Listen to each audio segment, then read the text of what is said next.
السلام علیکم ورحمۃ اللہ وبرکاتہ۔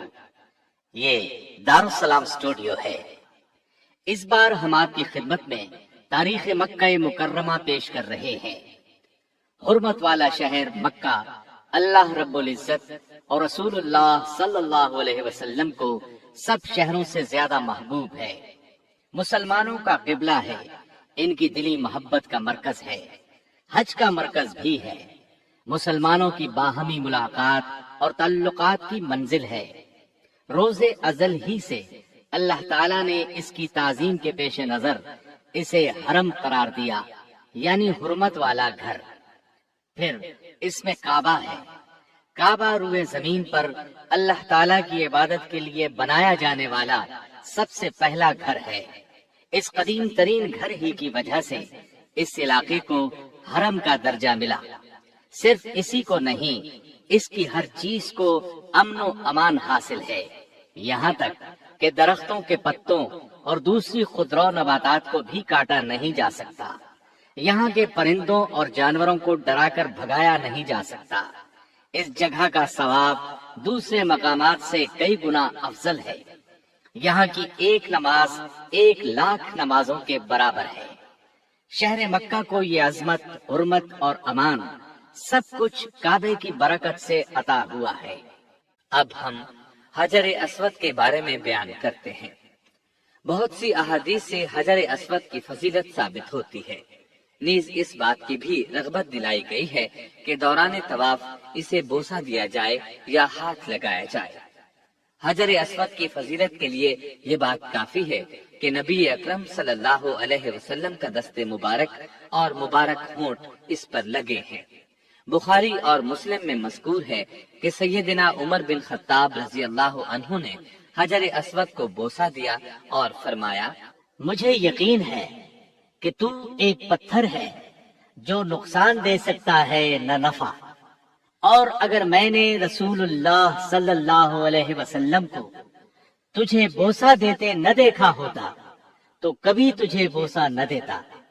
جامع ترمذی میں ابن عباس رضی اللہ عنہما سے روایت ہے کہ رسول اللہ صلی اللہ علیہ وسلم نے فرمایا، حجر اسود جنت سے جب نازل ہوا تھا تو دودھ سے زیادہ سفید تھا، لیکن بنی آدم کی خطاؤں نے اسے سیاہ کر دیا۔ اسی طرح ترمذی میں ابن عباس رضی اللہ عنہما ہی سے روایت ہے کہ رسول اللہ صلی اللہ علیہ وسلم نے فرمایا، اللہ کی قسم، اللہ قیامت کے دن حجر اسود کو اس حال میں لائے گا کہ اس کی 2 آنکھیں ہوں گی جن سے دیکھے گا، اور زبان ہوگی جس سے بولے گا۔ جس شخص نے دنیا میں اس کو ایمان کی حالت میں بوسہ دیا ہوگا یا ہاتھ لگایا ہوگا، یہ اس کے حق میں گواہی دے گا۔ مسند احمد اور صحیح ابن خزیمہ کی حدیث ہے، سیدنا عبداللہ بن عمرو بن عاص رضی اللہ عنہما نے اپنے کانوں پر ہاتھ رکھ کر 3 بار فرمایا، میں اللہ کی قسم کھاتا ہوں، میں نے رسول اللہ صلی اللہ علیہ وسلم کو فرماتے سنا ہے۔ حجر اسود اور مقام ابراہیم جنت کے 2 چمکدار پتھر تھے، لیکن اللہ تعالیٰ نے ان کا نور ختم کر دیا۔ اگر اللہ تعالیٰ ان کا نور ختم نہ فرماتا تو یہ زمین اور آسمان کے درمیان یا مشرق و مغرب کے درمیان پوری دنیا کو روشن کر دیتے۔ سیدنا ابراہیم علیہ السلام نے کعبہ بنایا، مگر ایک پتھر کی جگہ باقی تھی۔ اسماعیل علیہ السلام کوئی پتھر تلاش کرنے لگے تو ابراہیم علیہ السلام نے فرمایا، جیسا پتھر میں تجھے بتاتا ہوں اس قسم کا پتھر لانا۔ چنانچہ اسماعیل علیہ السلام پتھر تلاش کرنے چلے گئے۔ جب لے کر آئے تو دیکھا کہ ابراہیم علیہ السلام نے اس جگہ ایک پتھر نصب کر دیا ہے۔ پوچھا، ابا جان یہ پتھر کون لایا؟ فرمایا، یہ پتھر وہ شخص لایا جو تیری تعمیر کا محتاج نہیں، اس کو جبریل علیہ السلام آسمان سے لائے ہیں۔ سیدنا عبداللہ بن عمر رضی اللہ عنہما نے حجر اسود کو چھوا، پھر اپنے ہاتھ کو بوسہ دیا اور فرمایا، جب سے میں نے رسول اللہ صلی اللہ علیہ وسلم کو اسے بوسہ دیتے ہوئے دیکھا ہے،